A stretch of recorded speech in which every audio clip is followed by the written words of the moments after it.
Jadi saudara, hari ini adalah bagian terakhir dari 1 Yohanes. Apa yang Anda ketahui dengan pasti? Oke, saya akan mulai saudara. Saudara, tidak ada yang pasti kecuali kematian dan pajak. Ini pajak ini adalah Benjamin Franklin menulis kata-kata itu pada tahun 1789. Ya, orang pasti mati. Ya, nggak mungkin nggak ada orang mati. Dari dulu sampai sekarang itu semuanya mati kecuali Yesus Kristus, hanya Dia yang bangkit. Ya, tentu saja orang bijak seperti Franklin mengetahui bahwa banyak hal yang lain juga pasti. Orang Kristen juga tahu bahwa ada banyak tentang kepastian mengenai kebenaran rohani. Umat Kristen tidak takut untuk mengatakan kami tahu. Nah, jadi kata tahu di sini itu penting sekali. Ya, kita harus tahu saudara sebagai orang-orang lahir dari Allah. Ya, faktanya kata tahu muncul 39 kali dalam surat singkat 1 Yohanes dan 8 kali dalam pasal penutup ini. Ya. Manusia mempunyai kerinduan untuk yang mendalam akan kepastian.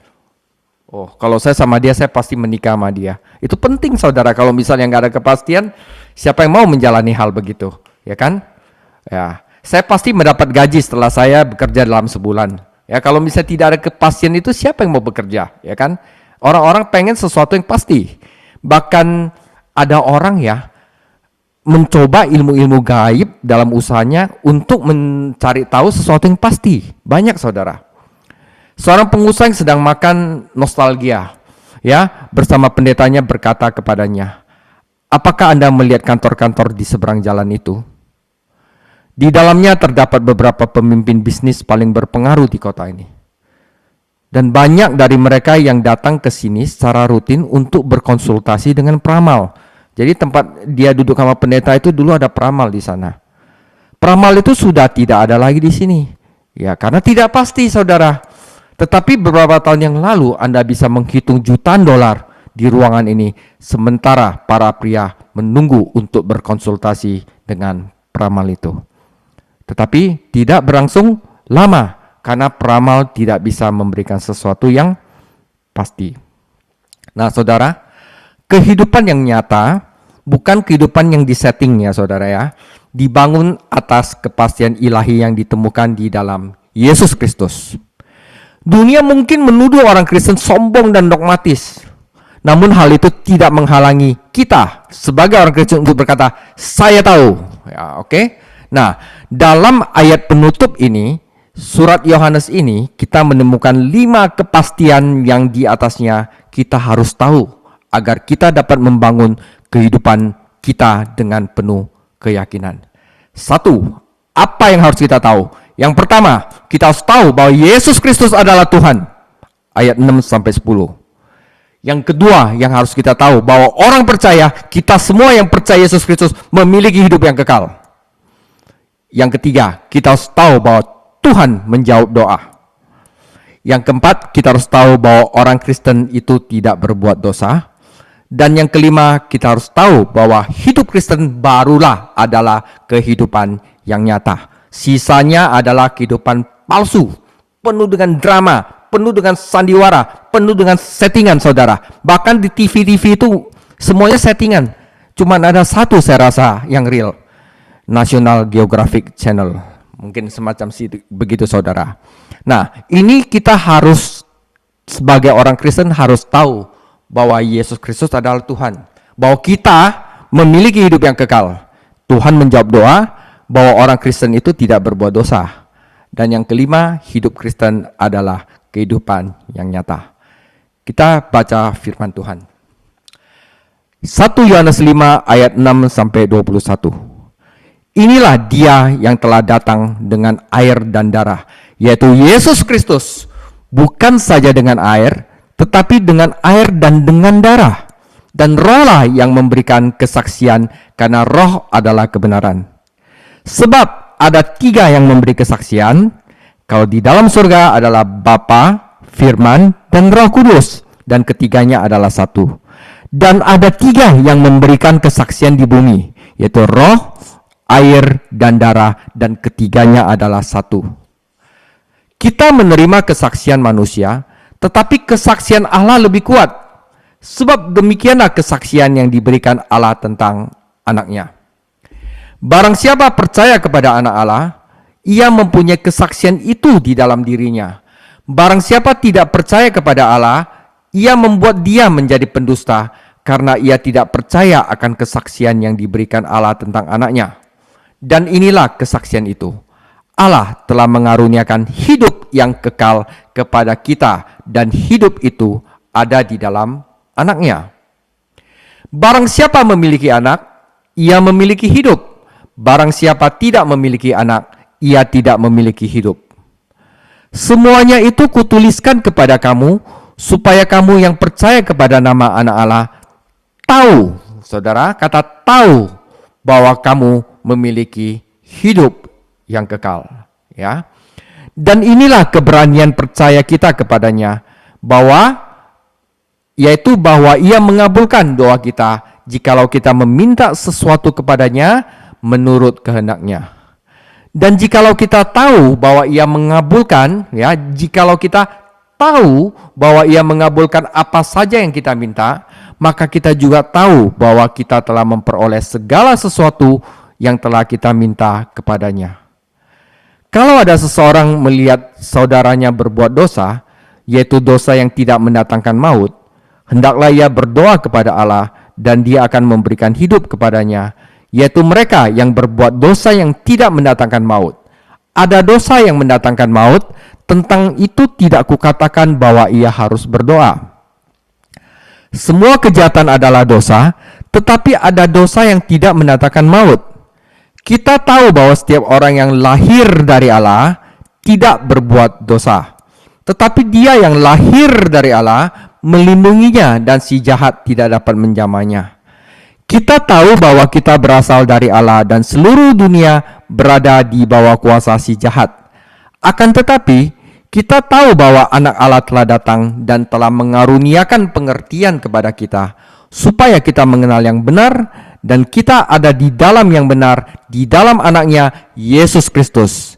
Dia adalah Allah yang benar dan hidup yang kekal. Anak-anakku, waspadalah terhadap segala berhala. Demikian firman Tuhan dan penutup dari surat 1 Yohanes. Saudara, apa yang harus kita tahu? Yang pertama, kita harus tahu bahwa Yesus Kristus adalah Tuhan. Ayat 6-10. Saudara, dalam 1 Yohanes 5 ayat 1-5 penekanan diberikan pada percaya kepada Yesus Kristus. Seorang yang percaya kepada Kristus itu dilahirkan dari Allah. Seseorang yang tidak percaya kepada Yesus Kristus tidak dilahirkan Allah dan tidak memiliki hidup yang kekal. Jadi seseorang yang percaya kepada Kristus lahir dari Allah dan mampu mengalahkan dunia. Percaya bahwa Yesus Kristus adalah anak Allah adalah dasar dari pengalaman Kristen. Namun bagaimana kita tahu bahwa Yesus Kristus adalah Tuhan? Nah, di sini penting saudara, satu hal yang tidak pernah dibahas di surat apapun ya. Beberapa orang waktu zaman itu menyebut dia pembohong dan penipu. Yang lain berpendapat bahwa dia seorang fanatik agama, orang gila saudara, dan mungkin seorang patriot Yahudi yang tulus, namun sayangnya keliru. Orang-orang yang menerima surat dari Yohanes ini dihadapkan pada ajaran palsu yang populer bahwa Yesus hanyalah seorang manusia yang kepadanya Kristus telah datang ketika Yesus dibaptis. Di kayu salib Kristus meninggalkan Yesus katanya. Kenapa? Karena Yesus mengatakan, ya Tuhanku, mengapa engkau meninggalkan aku? Jadi seakan-akan Allah itu meninggalkan Yesus. Dan karena itu ajaran sesat di zaman itu mengatakan karena itu dia mati seperti manusia lainnya. Mati ya sudah gitu loh. Nah, di sini saudara, surat Yohanes membantah ajaran palsu ini. Ini menjadikan bahwa ada 3 saksi yang sempurna untuk membuktikan bahwa Yesus adalah Tuhan. Nah, saudara, saksi di bumi adalah air, darah, dan roh. Saksi di surga adalah Bapa, Firman, dan Roh Kudus. Saya akan jelaskan. Saksi pertama adalah air, saudara. Yesus datang dengan air dan dengan darah. Air merujuk pada baptisannya di Sungai Yordan. Ya, saksi pertama Allah, air. ketika Yesus dibaptis. Karena itu Bapa berbicara dari surga, ya saksi di surga, dan berkata, inilah anakku yang kukasihi, kepadanyalah aku berkenan. Pada saat yang sama, roh turun seperti seekor merpati dan hinggap padanya. Inilah adalah kesaksian pengesahan Bapa terhadap putranya pada awal pelayanan Yesus. Jadi kesaksian dari surga, Bapa yang berkata sendiri, inilah anakku, kepadanya aku berkenan. Yesus adalah Tuhan. Saksi pertama yaitu di baptisan Yesus. Saksi kedua adalah pada saat Tuhan Yesus mati di kayu salib, yaitu darah saudara. Namun Bapa memberikan kesaksian lebih lanjut ketika waktu kematian Yesus semakin dekat. Dia berbicara dengan suara yang jelas kepada Yesus dari surga dan berkata, aku telah memuliakan dia dan aku akan memuliakan dia lagi. Lebih lanjut Bapa menyaksikan, Bapa memberikan suatu tanda ajaib yang tidak bisa dilakukan oleh manusia dalam kuasa mujizat ketika Yesus disalib. Apa? Kegelapan supernatural, gempa bumi, dan terkoyaknya tabir bait suci menjadi dua. Ya, tidak heran perwira prajurit yang menyaksikan kematian Yesus berseru, sungguh dialah anak Allah. Itu kesaksian kedua saudara. Oke? Yesus tidak menerima kesaksiannya pada saat pembaptisannya dan kehilangan di kayu salib. Tidak. Pada kedua kesempatan tersebut, Bapa memberikan kesaksian tentang keilahian putranya. Saksi ketiga adalah roh. Roh diberikan untuk memberikan kesaksian tentang Kristus. Jadi waktu para murid-muridnya itu datang Roh Kudus, yang mereka lakukan apa? Mereka memberitakan Yesus. Ya, Yesus yang engkau salib itu telah bangkit dan bangkit kali pada hari yang ketiga dan sekarang dia naik ke surga, duduk di sebelah kanan Bapa. Dan kami adalah saksinya. Yang bicara itu bukan hanya rasul, tetapi roh yang ada di dalam dia. Karena itu saksi ketiga adalah roh. Kita dapat mempercayai kesaksian roh karena roh adalah kebenaran. Kita mungkin tidak hadir pada saat pembaptisan Kristus atau pada saat kematiannya. Namun Roh Kudus hadir sekarang di dalam diri kita. Roh melayani di sini. Kesaksian Bapa adalah sejarah masa lalu. Namun kesaksian Roh Kudus adalah pengalaman masa kini. Yang pertama bersifat eksternal, yang kedua bersifat internal, dan keduanya sepakat. Bagaimana Roh Kudus memberikan kesaksian di dalam hati orang percaya? Nah, kita tidak takut mati, saudara. Ya, ingat pelajaran kemarin, orang yang sudah memberikan kesaksian itu tidak takut mati lagi. Karena tahu bahwa kita memiliki hidup yang kekal. Sebab kamu tidak menerima roh perbudakan yang menimbulkan rasa takut lagi. Tetapi kamu telah menerima roh pengangkatan sebagai anak yang melaluinya kita berseru, ya Aba, ya Bapa. Nah, roh itu sendiri bersaksi bersama-sama dengan roh kita bahwa kita adalah anak-anak Allah. Kesaksiannya adalah keyakinan batin kita, ya, bahwa kita adalah milik Kristus. Bukan keyakinan yang kita usahakan untuk diri sendiri, namun keyakinan yang diberikan Allah kepada kita. Roh juga memberikan kesaksian kita melalui firman, saudara. Jadi kalau misalnya kita belajar firman, kalau saya belajar firman itu selalu dibukakan, saudara. Selalu dikaitkan dengan kehidupan dan dijelaskan oleh Roh Kudus. Itu adalah kesaksian Roh Kudus kepada saya bahwa saya adalah anak Allah. Oleh karena itu, di saat inilah saya bersaksi bahwa saya adalah milik Kristus dan saya memiliki hidup yang kekal. Ya, jadi saat kita membaca firman Tuhan, dia itu berbicara kepada kita dan mengajar kita. Tetapi orang yang tidak diselamatkan itu tidak akan mengalami itu. Mereka akan menganggap Alkitab itu adalah apaan gitu loh ya. Hal ini tidak berlaku bagi orang yang belum diselamatkan. Mereka tidak akan memiliki kesaksian seperti ini. Ini hanya berlaku bagi orang yang beriman. Nah, seorang Kristen akan merasa betah bersama umat Allah karena roh berdiam di dalam dirinya. Nah, ini adalah cara lain roh memberikan kesaksian. Jadi kalau kita bergaul sama orang Kristen lainnya, kita orang akan betah. Kenapa? Satu visi, otaknya sama, logikanya sama. Tetapi kalau sama orang yang tidak percaya Yesus itu kadang-kadang kita nggak terlalu nggak terlalu betah sama dia karena udah beda cara pikir saudara, beda mindset gitu loh ya. Nah, di dalam hukum mewajibkan 2 atau 3 orang saksi untuk menyelesaikan suatu masalah.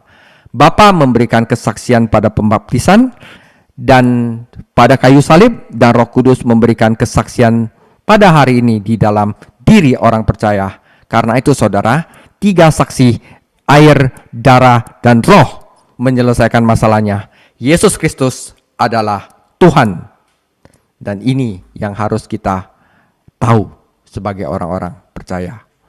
Kita menerima kesaksian manusia, saudara. Jadi mengapa udah jelas-jelas di dalam firman Tuhan tertulis bahwa Allah sendiri yang mengatakan bahwa Yesus adalah Tuhan. Mengapa kita harus menolak kesaksian Tuhan? Orang sering berkata, saya harap saya bisa beriman. Namun semua orang hidup dengan iman. Sepanjang hari orang-orang saling percaya. Mereka mempercayai dokter. Mereka mempercayai apoteker yang kasih obat, ya kan? Mereka mempercayai juru masak di restoran untuk memberikan makanan yang enak. Mereka bahkan mempercayai orang yang mengemudi di jalur lain di jalan raya untuk tidak menabrak mereka. Jika kita bisa mempercayai manusia, mengapa kita tidak bisa mempercayai Tuhan? Dan tidak mempercayai dia berarti menjadikan dia pembohong. Yesus adalah Tuhan. Yesus Kristus adalah anak Allah.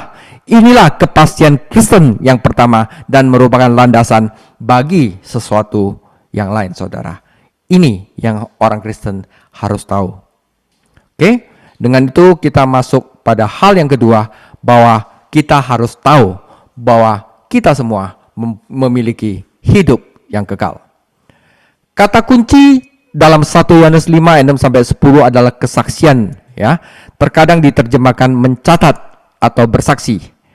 Allah memberikan kesaksian mengenai putranya, namun dia juga memberikan kesaksian kepada putra-putranya kita, kepada orang-orang percaya, kepada secara individu, kepada Eko, kepada Pak Kelvin, kepada Rachel, kepada Tante Pocu, Tante Yeni, semuanya itu Tuhan itu memberikan kesaksian di dalam roh. Ya, oleh karena itu kita tahu bahwa kita memiliki hidup yang kekal.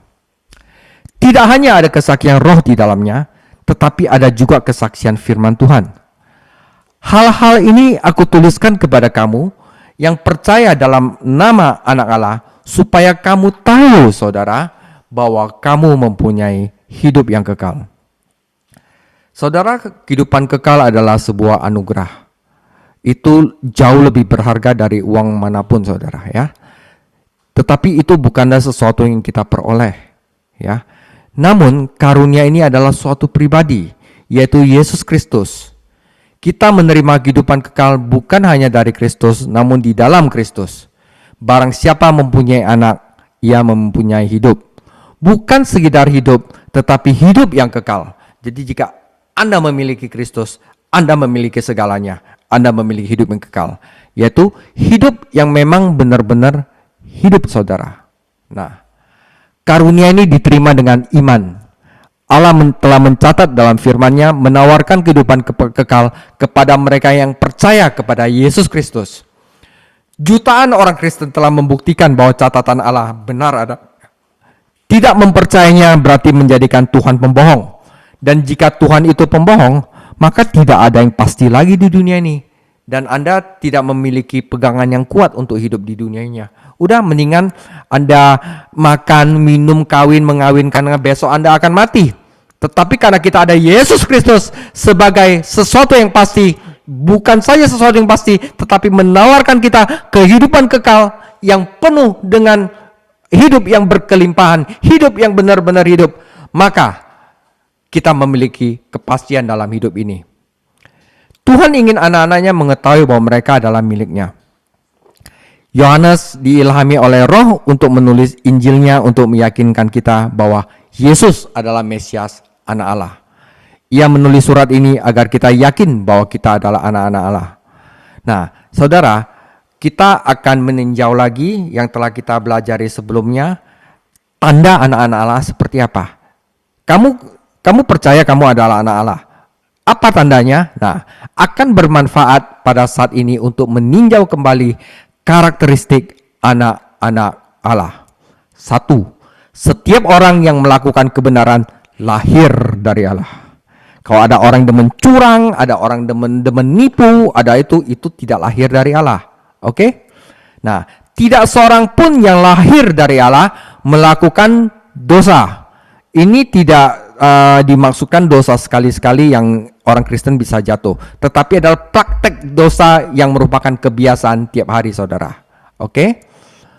Nah, kita tahu kita sudah berpindah dari alam maut ke dalam alam hidup karena kita mengasihi saudara kita. Jadi tanda lain bahwa kita anak Allah, bahwa kita mengasihi saudara kita. Saudara-saudaraku yang terkasih, marilah kita saling mengasihi, karena kasih berasal dari Allah, dan setiap orang yang mengasihi lahir dari Allah dan mengenal Allah. Dan sebab apapun yang lahir dari Allah, dia akan mengalahkan dunia, saudara. Soalnya jika Anda memiliki tanda lahir ini, Anda dapat mengatakan dengan yakin bahwa Anda adalah anak Allah, saudara. Oke? Dan Anda memiliki hidup yang kekal. Nah, gitu aja, saudara, simple ya. Ketika Sir James Simpson, penemu kloroform, berada di ranjang kematiannya, seorang teman bertanya kepadanya, "Pak, apa spekulasi Anda?" Ya, Simpson menjawab, "Spekulasi? Saya tidak mempunyai spekulasi, sebab aku telah mengenal siapa yang ku percayai, dan aku yakin bahwa ia sanggup menepati apa yang telah ku percayakan kepadanya pada hari itu." Itu Yesus Kristus. Mengetahui bahwa Yesus adalah Tuhan dan kita adalah anak-anak Tuhan adalah satu hal. Jadi hal yang orang Kristen harus tahu bahwa Tuhan menjawab doa. Tapi doa apa yang dijawab Tuhan ya? Namun bagaimana dengan kebutuhan dan masalah kehidupan sehari-hari kita? Yesus membantu orang-orang ketika dia berada di bumi. Apakah dia masih membantu mereka saat ini, saat Yesus ada di surga? Saudara, ayah duniawi merawat anak-anak mereka.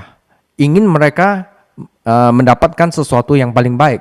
Ya, apakah Bapak surgawi merespon ketika anak-anaknya berseru kepadanya? Nah, di sini kita belajar satu hal. Orang Kristen harus memiliki keyakinan dalam doa, sama seperti mereka memiliki keyakinan saat menunggu penghakiman. Seperti yang telah kita lihat, kata percaya diri, yaitu keberanian, tidak takut, berarti kebebasan berbicara. Ngomong aja apa yang Anda ingin omongkan kepada ayah surgawi kita.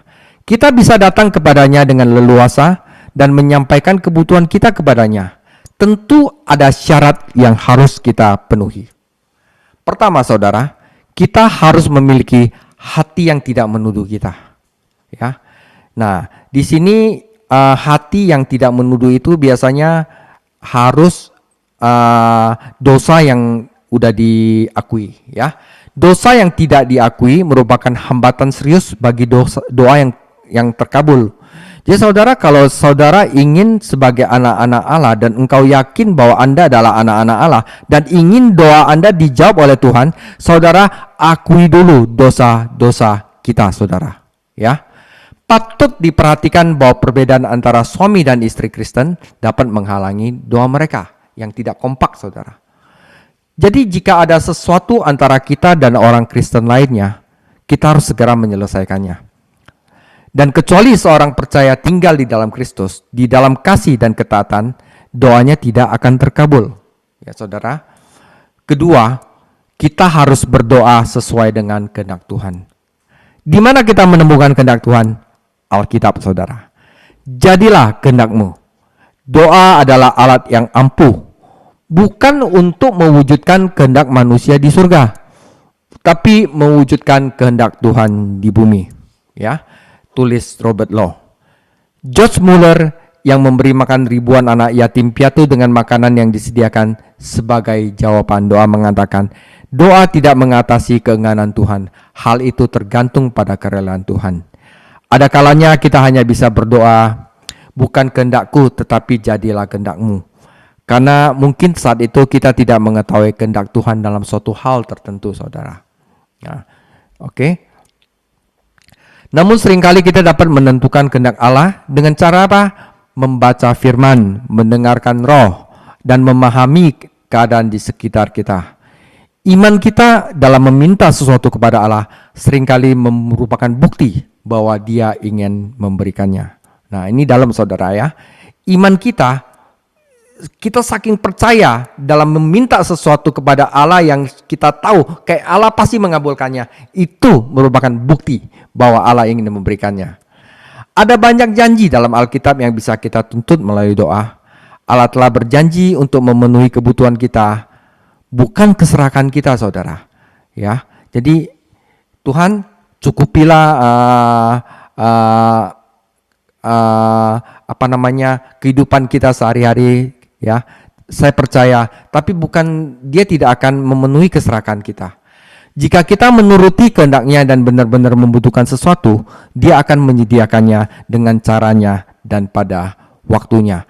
Jadi saudara, kalau udah hidup kayak begitu saudara, enteng hidup saudara. Karena apa? Kita udah gak merasa kita akan susah nanti, ya. Tetapi jika Tuhan menghendaki saya untuk memiliki sesuatu, lalu mengapa saya harus mendoakannya? Karena doa adalah cara Tuhan ingin anak-anaknya mendapatkan apa yang mereka membutuhkan. Tuhan tidak hanya menetapkan tujuan akhir, tetapi Dia menetapkan cara untuk mencapai tujuan itu, yaitu doa. Jadi semakin Anda memikirkannya, semakin indah pengaturan ini jadinya saudara. Doa sesungguhnya adalah tolak ukur kehidupan rohani. Tuhan telah menetapkan agar aku tetap dekat dengannya jika aku berharap Dia memenuhi kebutuhanku. Ya saudara, rajin-rajin doa saudara. Kalau saudara ingin lebih dekat dengan Tuhan dan ingin Tuhan mengabulkan doa kita saudara. Yohanes tidak menulis, kami akan menerima permintaan tersebut. Namun kami tahu bahwa kami menerima permintaan tersebut. Kata kerjanya adalah present tense. Jadi saat ini. Kita mungkin tidak langsung melihat jawaban doa, namun kita memiliki keyakinan batin bahwa Tuhan telah menjawabnya. Nah, keyakinan atau iman ini adalah bukti dari sesuatu yang tidak terlihat, saudara. Dan ini memberikan kita keberanian untuk menjalani hidup ini, saudara. Ada satu yang berharga yang saya alami, bahwa saya tidak takut lagi akan masa depan. Ada sesuatu di sini saya dilempar misalnya ke Sulawesi atau di Papua untuk itu, saya nggak takut lagi. Saya percaya Tuhan akan memenuhi seluruh kebutuhan saya, saudara. Apapun yang terjadi, karena sudah sering saya mengalaminya gitu, saudara. Tuhanlah yang bersaksi kepada kita bahwa Dia telah mendengar dan menjawab. Sebagaimana bernafas manusia jasmani, demikian pula doa bagi manusia rohani. Saudara, jika kita tidak berdoa, kita tidak kuat, saudara. Doa bukan sekedar ucapan bibir, tapi keinginan hati. Berdoalah tanpa henti. Tidak berarti bahwa seorang Kristen selalu memanjatkan doa yang terdengar, yang panjang, yang bagaimana, saudara? Kita tidak didengar karena banyak bicara. Tidak. Berdoalah tanpa henti menunjukkan sikap hati dan juga perkataan bibir. Seorang Kristen yang hatinya tertuju kepada Yesus Kristus dan berusaha memuliakan Dia, berdoa terus-menerus bahkan ketika dia tidak menyadarinya, saudara.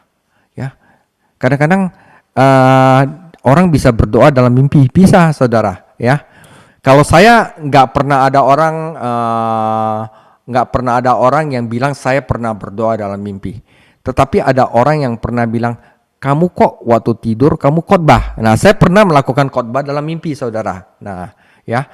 Nah, di sini pengkhotbah terkenal Charles Spurgeon sedang bekerja keras untuk menyampaikan pesannya. Tetapi dia tidak mampu menyelesaikannya. Dia mau khotbah tapi tidak mampu menyelesaikannya. Hari semakin larut dan istrinya berkata, "Mengapa kamu tidak tidur aja? Saya akan membangunkanmu pagi-pagi dan kamu bisa menyelesaikan khotbahmu besok pagi."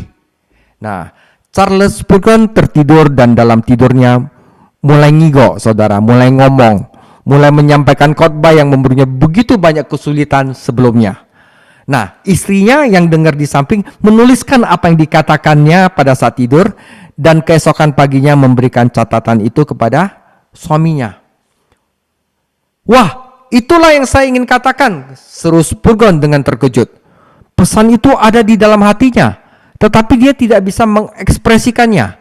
Ya, itu hanya membutuhkan ekspresi. Nah, saudara, begitu juga dengan doa. Keinginan kadang-kadang ada di dalam hati. Jika kita tinggal di dalam Kristus, keinginan hati kita didengar oleh Tuhan, baik kita menyuarakannya atau tidak, saudara. Mungkin nggak bisa ekspresi aja. Nah, halaman-halaman Alkitab dan halaman-halaman sejarah dipenuhi dengan laporan jawaban tentang doa. Ya, Samuel berdoa, Salomo berdoa dan dijawab Tuhan, dan banyak jawaban tentang Tuhan. Tapi itu semua adalah untuk memenuhi kehendak Tuhan, ya kan? Doa bukanlah self hypnosis spiritual, bukan. Kita juga tidak berdoa karena itu membuat kita merasa lebih baik, bukan. Kita berdoa karena Tuhan telah memerintahkan kita untuk berdoa, dan doa adalah sarana yang ditunjuk Tuhan bagi seorang percaya untuk apa, saudara? Menerima apa yang Tuhan ingin berikan kepadanya.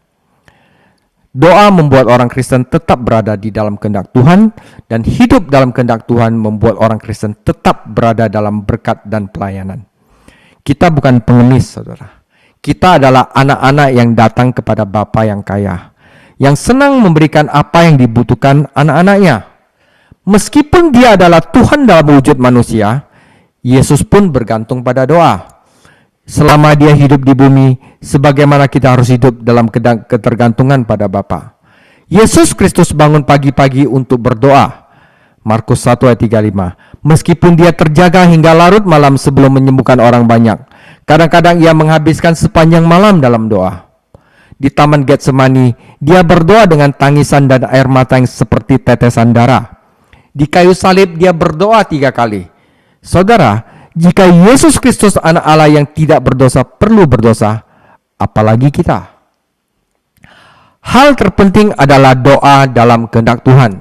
Ya, kita harus meluangkan waktu untuk memastikan apa kehendak Tuhan dalam suatu hal, terutama mencari janji-janji dan prinsip-prinsip di dalam Alkitab yang dapat diterapkan pada situasi kita. Begitu kita mengetahui kehendak Tuhan, kita dapat berdoa dengan penuh keyakinan dan kemudian menunggu Dia mengungkapkan jawabannya. Saudara, hal yang membuat kita dapat berdoa dengan efektif, hal yang dapat membuat kita berdoa dalam kehendak Tuhan apa? Yaitu kita baca Alkitab. Dengan baca Alkitab kita akan menemukan apa yang Tuhan mau dalam hidup kita, dan dengan itu kita dapat berdoa dengan efektif. Jadi, kalau kita mau berdoa dengan baik, saudara, baca Alkitab, saudara. Oke? Dan kita harus tahu bahwa Tuhan menjawab doa. Jadi sayang kita tidak mengetahui kehendak Tuhan dan tidak tahu bagaimana cara berdoa. Akhirnya semua yang Tuhan ingin berikan kepada kita, kita tidak mendapatinya. Oleh karena itu, firman Tuhan itu adalah hal yang penting dalam hidup kita. Nah, yang keempat yang kita harus tahu dengan pasti, dan orang Kristen tidak berbuat dosa, saudara. Jadi kalau ada orang Kristen yang tiap hari itu berbuat dosa dan kayaknya nikmati dosa itu bukan orang Kristen. Itu tidak lahir dari Allah. Kami tahu bahwa tidak seorang pun yang lahir dari Allah berbuat dosa. 1 Yohanes 5 ayat 18. Tidak ada seorang pun yang lahir dari Allah melakukan dosa. Nah, saudara, dosa-dosa yang terjadi sesekali itu tidak dimaksudkan di sini. Tetapi dosa-dosa kebiasaan, praktek dosa. Kalau orang nggak melakukan ini, dia nggak tenang hidupnya. Ya, itu adalah yang disebut berbuat dosa, saudara. Misalnya, orang Kristen itu nggak tiap hari bohong. Tapi ada orang yang nggak bohong tiap hari, dia nggak seneng gitu. Nah, tetapi kadang-kadang orang Kristen yang ditodong sama pencuri, di mana uangmu? Dia bohong. Nah, itu bukan termasuk berbuat dosa, tapi karena ada kejadian, saudara, ya. Karena orang Kristen mempunyai sifat yang baru, benih ilahi, lahir dari Allah, maka ia mempunyai keinginan dan selera baru, dan dia tidak akan tertarik pada dosa. Seorang Kristen menghadapi 3 musuh yang semuanya ingin membawa dia ke dalam dosa, yaitu dunia, daging, dan iblis. Dunia adalah musuh eksternal, daging adalah musuh internal yang kita wariskan dari Adam, dan iblis adalah musuh Allah. Dunia berada di dalam kuasa si jahat, Setan, ilah zaman ini dan penguasa dunia ini, dialah roh yang bekerja di dalam diri-diri anak durhaka. Setan mempunyai banyak sarana untuk membawa orang percaya ke dalam dosa. Dia berbohong, ya, seperti yang dia lakukan pada Hawa, saudara. Dan ketika manusia mempercayai kebohongannya, mereka berpaling dan tidak menaati kebenaran Tuhan, saudara. Atau setan dapat menimbulkan penderitaan fisik seperti yang dia lakukan kepada Ayub dan Paulus. Dan dalam kasus Daud, setan menggunakan kesombongan sebagai senjatanya dan mendesak Daud untuk menghitung jumlah penduduk dan dengan demikian menentang Allah, saudara. Jadi saudara, saya sering katakan kepada orang-orang karyawan saya, kalau misalnya saya berkata demikian, ya, itulah adalah yang benar. Bukan karena mentang-mentang saya yang benar, karena saya diberikan otoritas untuk itu. Jika ada orang lain ingin menghasut kamu untuk tidak percaya kepada saya, dialah pembohong. Seperti Hawa menghasut, setan menghasut Hawa. Bukankah Allah mengatakan demikian? Nah, itu adalah pembohong, saudara, ya. Dan dia tidak mempunyai otoritas untuk itu. Nah, setan itu seperti ular yang menipu dan singa yang melahap. Dia adalah musuh yang tangguh. Lalu adalah masalah daging, yaitu sifat internal, sifat lama yang kita miliki sejak lahir dan masih melekat pada kita. Benar, kita mempunyai sifat baru, yaitu benih ilahi di dalam diri kita. Namun, kita tidak selalu menyerah pada sifat baru kita, ya. Dan dunia merupakan musuh kita yang ketiga. Kita mudah menyerah pada keinginan daging, keinginan mata, dan keangkuhan hidup. Wah, dunia trennya adalah orang-orang glamor gitu. Makanya kita harus, mungkin untuk mencapai hal itu mungkin kita harus mencuri atau apa gitu lah. Itu dunia, sistem dunia. Wah, siapa yang dipuji adalah seseorang yang paling keren, ya. Tetapi orang yang mempunyai sifat ilahi itu tidak akan tertarik pada hal-hal demikian. Nah, suasana di sekitar kita kadang-kadang menyulitkan kita untuk menjaga kemurnian pikiran dan hati kita untuk setia kepada Tuhan.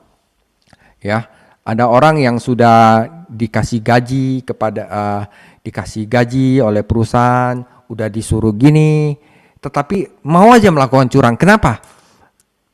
Di dalam lingkungannya itu dipaksa untuk melakukan itu agar dia dapat menyombongkan diri, ya kan? Nah, karena itu bagaimana cara orang beriman agar tidak berbuat dosa? 1 Yohanes 5 ayat 18 memberikan jawabannya. Kita tahu bahwa setiap orang yang lahir dari Allah tidak berbuat dosa, tetapi dia yang lahir dari Allah melindunginya dan si jahat tidak dapat menjamahnya. Arti ayat ini memberi kesan bahwa seorang percaya dapat menjaga dirinya sendiri dari dosa. Namun bukan itu yang dikatakan ayat tersebut. Tentu saja benar bahwa seorang Kristen harus menjaga dirinya dalam kasih Tuhan. Namun tidak benar bahwa seorang Kristen harus bergantung pada dirinya sendiri untuk mengalahkan si setan. Pengalaman Petrus dengan setan membantu kita memahami kebenaran ini, saudara. Lukas 22 ayat 31. Simon, Simon, lihat, iblis telah menuntut untuk menampi kamu seperti gandum. Tetapi aku juga telah berdoa untuk engkau, supaya imanmu jangan gugur. Dan engkau, jikalau engkau sudah insaf, kuatkanlah saudara-saudaramu. Ya, saudara. Pertama-tama, setan tidak bisa menyentuh orang percaya manapun tanpa izin Tuhan. Setan ingin menampi seluruh murid dan Yesus memberinya izin. Namun Yesus berdoa secara khusus untuk Petrus dan doanya terkabul. Iman Petrus pada akhirnya tidak gagal meskipun keberaniannya gagal. Petrus dipulihkan dan menjadi pemenang jiwa yang perkasa dan efektif. Karena itu saudara, setiap kali setan menyerang kita, ya, saya juga sekarang mungkin diserang, saudara. Kita dapat yakin bahwa Tuhan memberi izin. Jika Tuhan memberinya izin, Dia juga akan memberikan kita kekuatan untuk mengatasinya. Karena Tuhan tidak pernah mengizinkan kita diuji melebihi kekuatan kita, saudara. Nah, saudara, karena itu saudara, rahasianya di mana, ya? Bagaimana kita kalau lagi keadaan yang benar-benar diserang itu, bagaimana? Nah, di sini kita perlu yang namanya dewasa rohani. Salah satu ciri dewasa rohani adalah kemampuan mereka untuk mengalahkan si jahat. Si jahat itu ingin kita hancur secara spiritual. Nggak ada semangat lagi untuk melakukan apapun, ya kan? Nah, bagaimana rahasia kita untuk mengalahkan si jahat? Rahasia kita adalah firman Allah diam di dalam kamu. Nah, ya kan? Seperti kita melakukan Bible study ini, ya.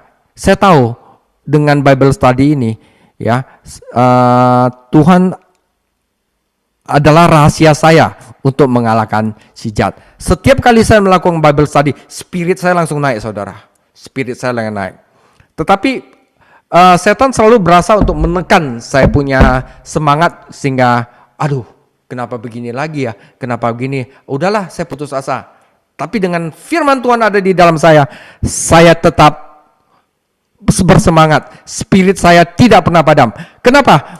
Karena firman Tuhan adalah bagian dari perlengkapan senjata Allah, yaitu pedang roh, dan pedang ini pasti mengalahkan setan, saudara. Nah, ketika orang percaya berbuat dosa, dia bisa mengakui dosanya dan diampuni. Namun orang percaya tidak berani bermain-main dengan dosa, karena dosa adalah pelanggaran hukum. Ya, saudara, orang yang berbuat dosa membuktikan bahwa ia milik setan. Lebih jauh lagi, Tuhan memperingatkan bahwa dosa dapat menyebabkan kematian fisik. Semua ketidakbenaran adalah dosa, tetapi beberapa dosa lebih buruk daripada dosa lainnya. Segala dosa adalah hal yang dibenci Tuhan dan seharusnya menjadi hal yang dibenci oleh setiap orang percaya, tetapi ada beberapa dosa yang dihukum dengan kematian. Ya. Yohanes menceritakan kepada kita tentang kasus seorang saudara beriman yang nyawanya diambil karena dosa. Alkitab menyebutkan orang-orang yang mati karena dosa mereka. Nadab dan Abihu, kedua putra Imam Harun, mati karena mereka dengan sengaja tidak menaati Allah. Mereka pakai api asing, saudara, bukan api dari Tuhan. Korah dan kaumnya menentang Tuhan dan mati, akan dilempari batu karena dia tidak menaati perintah Yosua dari Tuhan di Yeriko. Seorang pria bernama Usa menyentuh tabut Tuhan dan Tuhan membunuhnya. Tetapi itu contoh-contoh dari perjanjian lama. Seorang mungkin membantah. Yohanes menulis kepada orang-orang percaya perjanjian baru yang hidup di bawah kasih karunia. Saudara, siapa yang diberi banyak akan diminta banyak. Orang percaya saat ini mempunyai tanggung jawab yang jauh lebih besar untuk menaati Allah dibandingkan dengan orang-orang kudus di perjanjian lama. Karena kita mempunyai Roh Kudus yang ada di dalam kita, saudara. Kita mempunyai Alkitab yang lengkap. Kita mempunyai wahyu penuh tentang kasih karunia Allah. Dan kita mempunyai Roh Kudus yang tinggal di dalam kita untuk membantu kita menaati Allah. Namun ada beberapa kasus dalam perjanjian baru tentang orang-orang percaya yang kehilangan nyawa karena tidak menaati Tuhan. Ananias dan Safira berbohong kepada Tuhan, mendustai Roh Kudus tentang persembahan mereka, dan mereka berdua mati. Beberapa orang percaya di Korintus meninggal karena tindakan mereka pada perjamuan Tuhan. Dan di dalam 1 Korintus 5 ayat 1-5 menyatakan bahwa pelaku tertentu sudah mati seandainya dia tidak bertobat dan mengakui dosanya. Saudara boleh baca ini di dalam Korintus, ya. Saya belum bahas Korintus, tetapi Anda boleh baca kisah-kisah orang yang mati karena dosa mereka. Jika seorang percaya tidak menghakimi, mengaku dan meninggalkan dosa, maka Tuhanlah yang harus menghajarnya. Proses ini dijelaskan dalam Ibrani 12 ayat 1-13 yang menyatakan bahwa seseorang yang tidak tunduk kepada Bapa tidak akan hidup. Nah, karena itu saudara, jika seorang Kristen melihat saudaranya berbuat dosa, ia harus berdoa untuknya, meminta agar ia mengakui dosanya dan kembali bersekutu dengan Bapa. Namun jika dalam doanya dia tidak merasa dia meminta sesuai dengan kehendak Allah, seperti yang diinstruksikan dalam 1 Yohanes 5 ayat 14-15, maka dia tidak boleh mendoakan saudaranya. Kalau kita tahu saudara itu memang tidak percaya kepada Allah, bahkan menentang Allah, ya tidak perlu kita berdoa sesuai dengan itu, saudara. Ya, kenapa? Di dalam Yeremia 7 ayat 16, tetapi engkau janganlah berdoa untuk bangsa ini. Bangsa ini sudah tidak mau percaya kepada Allah. Janganlah sampaikan seruan permohonan dan doa untuk mereka. Dan janganlah desak aku, sebab aku tidak akan mendengarkan engkau, saudara. Yakobus 5 ayat 14 sampai 20 agak paralel dengan 1 Yohanes 5 ayat 16 sampai 17. Yakobus menggambarkan seorang percaya yang sakit mungkin karena dosanya. Dia memanggil para penatua yang datang kepadanya dan mendoakannya. Doa yang lahir dari iman menyembuhkannya, dan jika dia berbuat dosa, dosanya pun akan diampuni. Doa yang lahir dari iman adalah doa dalam kehendak Allah, sebagaimana diuraikan dalam 1 Yohanes 5 ayat 14 sampai 15. Itu adalah berdoa di dalam Roh Kudus. Yudas 1 ayat 20, akan tetapi kamu saudara-saudaraku yang kekasih, bangunlah dirimu sendiri di atas dasar imanmu yang paling suci dan berdoalah di dalam Roh Kudus. Orang Kristen tidak dengan sengaja melakukan dosa. Mereka mempunyai sifat ilahi di dalam. Yesus Kristus menjaga mereka dan mereka tidak menginginkan disiplin Tuhan. Oke? Jadi bagian keempat yang kita harus tahu bahwa orang Kristen sejati itu tidak berbuat dosa. Dan yang terakhir yang kita harus tahu bahwa hidup Kristen inilah adalah kehidupan yang nyata. Kehidupan dunia itu saudara, yang ada di televisi, yang ada yang artis-artis yang kayak gitu saudara, itu palsu semua saudara. Ya, Yesus Kristus adalah Allah yang benar. Kita mengenal Dia yang benar dan kita berada di dalam Dia yang benar. Kita memiliki yang nyata, yang asli. Kita tahu bahwa kehidupan kita yang sebenarnya ada di dalam Dia yang benar, di dalam putranya Yesus Kristus. Inilah Allah yang nyata dan inilah hidup yang nyata dan kekal. Realitas telah menjadi tema dan surat Yohanes dan sekarang kita diingatkan kembali akan hal itu. Ya, pernah saya bahas apakah Anda asli, ya kan? Yohanes mungkin menulis kepada orang-orang percaya di kota Efesus, sebuah kota yang dikuasai oleh penyembahan berhala. Jadi kuil Artemis atau Diana, salah satu keajaiban dunia kuno, terletak di Efesus dan pembuatan serta penjualan patung Diana yang dari perak oleh Demetrius merupakan salah satu pekerjaan utama masyarakat di sana. Karena dikelilingi oleh penyembahan berhala, orang-orang Kristen di sana sering mendapat tekanan yang sangat besar untuk menyesuaikan diri. Namun kita tahu tidak ada berhala di dunia ini dan tidak ada Tuhan selain Tuhan yang esa. Artinya apa? Berhala itu adalah sesuatu yang tidak nyata, saudara. Artinya berhala tidak mempunyai keberadaan nyata. Tragedi penyembahan berhala adalah bahwa patung yang sudah mati tidak akan memberi manfaat apapun bagi penyembahan karena patung tersebut tidak nyata. Para penulis Ibrani dalam Perjanjian Lama menyebut berhala sebagai ketiadaan, kesia-siaan, uap, kekosongan. Berhala adalah pengganti benda nyata yang tidak bernyawa dan tidak berguna. Mazmur memuat dakwaan pedas terhadap penyembahan berhala. Bagi penglihatan manusia, berhala terlihat nyata. Ada patung apa gitu ya, ada matanya, ada apanya, ya kan? Mata, telinga, mulut, hidung, tangan, kaki. Namun itu hanyalah sebuah tiruan yang tidak berguna dari benda asli. Matanya buta, telinganya tuli, mulutnya diam, tangan dan kaki lumpuh. Namun tragedi sebenarnya ada mereka yang membuatnya akan menjadi sama seperti mereka, yaitu setiap orang yang percaya kepadanya. Ya, akhirnya apa? Kita akan menjadi seperti dewa yang kita sembah. Kita mempunyai mata tapi tidak bisa melihat, kita mempunyai telinga tapi tidak bisa mendengar, ya kan? Kita mempunyai mulut tetapi kita tidak dapat berbicara. Semuanya adalah palsu, saudara, ya. Inilah rahasia kehidupan yang sebenarnya. Karena kita telah bertemu dengan Tuhan yang benar, Tuhan yang nyata. Melalui putranya Yesus Kristus, kita berhubungan dengan sesuatu yang nyata. Di luar itu adalah tidak nyata. Di luar itu adalah segala sesuatu yang settingan, saudara. Ya, persekutuan kita adalah dengan Tuhan yang tulus. Seperti yang kita telah lihat, kata nyata itu adalah asli dan bukan salinan. Asli bukan tiruan. Yesus Kristus adalah terang yang sejati, roti yang benar, pokok anggur yang benar, dan kebenaran sendiri itu adalah nyata. Dialah yang asli, ya. Yang lainnya adalah salinan. Dia adalah yang asli, yang lain hanyalah tiruan. Orang Kristen harus hidup dalam suasana yang real, yang nyata. Kebanyakan orang belum diselamatkan hidup dalam apa? Suasana pura-pura dan kepalsuan.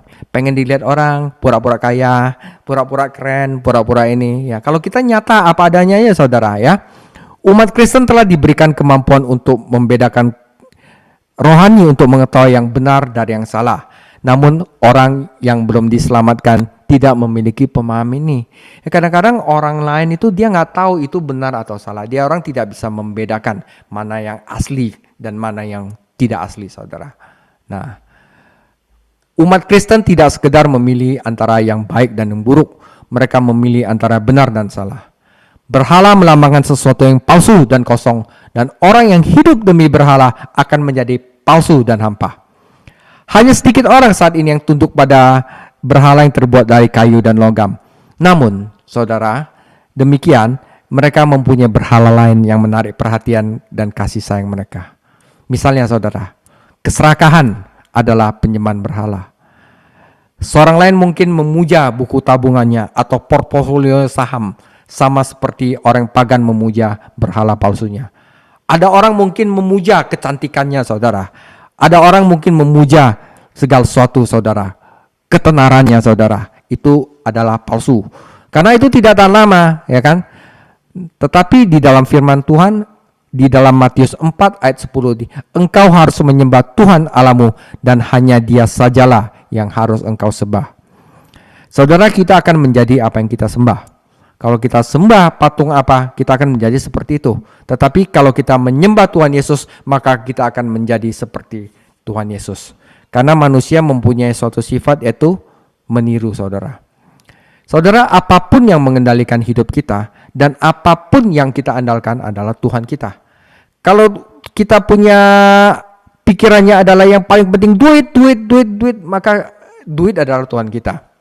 Ya. Ini menjelaskan mengapa Allah memperingatkan kita terhadap dosa penyembahan berhala. Itu semua palsu, saudara. Hanya Tuhan Yesus yang asli.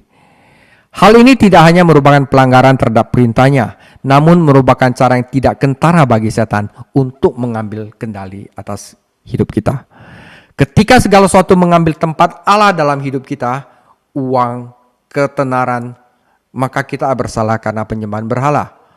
Artinya apa? Hal-hal itu dikuasai setan. Kalau kita istilahnya demi uang melakukan segala sesuatu, maka setan akan menggunakan hal itu untuk mengendalikan kita. Ya, kamu tinggal dibeli aja pakai uang, kamu akan melakukan hal yang setan ingin kita lakukan. Ini berarti kita hidup untuk hal-hal yang tidak nyata, bukan hal-hal yang nyata. Bagi manusia dunia, ya, kehidupan Kristen adalah tidak nyata dan kehidupan duniawi adalah nyata. Apaan itu? Pura-pura nggak bersalah, suci, nggak korupsi sama sekali. Bodoh itu tidak nyata. Kita adalah nyata. Di depan kita adalah uang. Kita bisa lakukan apa saja. Tapi itu bodoh itu orang Kristen, nggak korupsi, nggak apa. Terbalik, saudara, ya. Sebab manusia dunia hidup berdasarkan apa yang dilihat dan dirasakannya, bukan berdasarkan firman Tuhan di dalam firman-Nya. Nah, berhala adalah sementara, tetapi Yesus Kristus adalah Tuhan yang kekal. Sebab apa yang kelihatan adalah sementara, tetapi apa yang tidak kelihatan adalah kekal. Saudaraku, mana yang kau pilih? Yang sementara atau yang kekal? Ya. Nah, penutup, saudara, seperti Musa, seorang Kristen bertahan seperti melihat Dia yang tidak kelihatan. Iman adalah bukti dari segala sesuatu yang tidak terlihat. Nuh belum pernah lihat air bah, saudara, ya kan? Namun dengan iman ia melihat air bah itu datang dan melakukan apa yang Allah perintahkan kepadanya. Abraham melihat sebuah kota dan negara surgawi melalui iman dan rela meninggalkan rumahnya di dunia untuk mengikuti Tuhan. Semua pahlawan iman yang disebutkan dalam Ibrani 11 mencapai apa yang mereka lakukan bukan karena mereka melihat yang tidak kelihatan dengan iman. Karena mereka melihat yang tidak kelihatan dengan iman. Dengan kata lain, mereka berhubungan dengan kenyataan. Ya saudara, Alkitab itu kenyataan. Apa yang ditulis itu adalah kehidupan. Maka ya, walaupun tidak enak, saudara, walaupun tidak sesuai dengan kehidupan duniawi, kalau kita percaya kepada itu, maka berbahagialah kita. Ya, karena kita mulai memasuki dunia yang nyata, bukan dunia yang sementara. Dunia membanggakan pencapaiannya, pencerahannya. Namun seorang Kristen berjalan dalam terang yang sebenarnya, karena Tuhan adalah terang. Dunia berbicara tentang kasih, ya, namun dunia tidak mengetahui apapun tentang kasih sejati yang dialami seorang Kristen, karena Allah adalah kasih. Dunia memperlihatkan hikmat dan kebijaksanaan dan pembelajarannya, namun seorang Kristen hidup dalam kebenaran, karena Roh adalah kebenaran. Tuhan adalah terang, kasih, dan kebenaran, dan semuanya ini membentuk kehidupan yang nyata. Ada orang berkata, tetapi tidak ada bedanya apa yang diyakini seseorang selama orang itu tulus. Aku percaya kepada orang itu karena dia orangnya baik, tulus, saudara. Nah, saudara, ini hati-hati, saudara. Alasan populer ini hampir tidak perlu dibantah karena, saudara, di atas ketulusan itu harus ada kebenaran. Kebenaran itu harus mendahului ketulusan, atau itu akan menjadi kemunafikan, saudara. Jadi, saudara, kalau Anda mengikuti seseorang, oh orang itu baik, saya mengikuti orang itu karena orang itu baik, tulus, sopan, sama saya ngomongnya nggak pedas, tapi ngomongnya baik. Tapi kalau misalnya dia membawa Anda ke dalam jurang kebersalahan, Anda tetap aja menjadi salah. Jadi sebelum ketulusan, Anda harus ada kebenaran. Ya, kalau misalnya seperti yang saya pernah bahas, ada seorang suster tulus kepada pasiennya, tetapi kalau obat yang dia kasih adalah salah, maka pasien itu juga mati. Jadi harus ada kebenaran dulu, barusan ada ketulusan. Nah, seorang Kristen telah berpaling kepada Allah dari berhala-hala untuk mengabdi kepada Allah yang hidup dan benar. Berhala memang mati, tetapi Kristus adalah Allah yang hidup. Jadi orang udah bilang, wah semua agama sama aja. Semua baik kok, kamu lihat tuh orang itu baik, bukan nggak mengenal Kristus adalah baik. Oh dia juga santun, semuanya santun. Wah saya percaya, pokoknya agama mengajarkan kebaikan. Saudara, jika Anda percaya itu bahaya, saudara. Ya, Anda harus tahu dulu bahwa hidup yang nyata satu-satunya Tuhan adalah Yesus Kristus. Tidak ada jalan lain, selalu melalui Dia. Ya, berhala itu memang mati, tetapi Yesus Kristus adalah Allah yang hidup. Berhala itu palsu, tetapi Yesus Kristus adalah Allah yang benar. Jadi inilah rahasia hidup yang sesungguhnya. Jadi nasihat Yohanes, jauhkanlah dirimu dari berhala. Dapat diparafrasekan, hati-hati terhadap tiruan, dan jadilah nyata, yaitu apa? Di dalam Tuhan Yesus. Dan segala suatu kehendak Tuhan ada di dalam firman Tuhan. Jangan percaya yang lain, saudara. Dan itu adalah pesan dari 1 Yohanes penutupan. Dan setiap orang yang lahir dari Allah, dia akan melakukan kebenaran.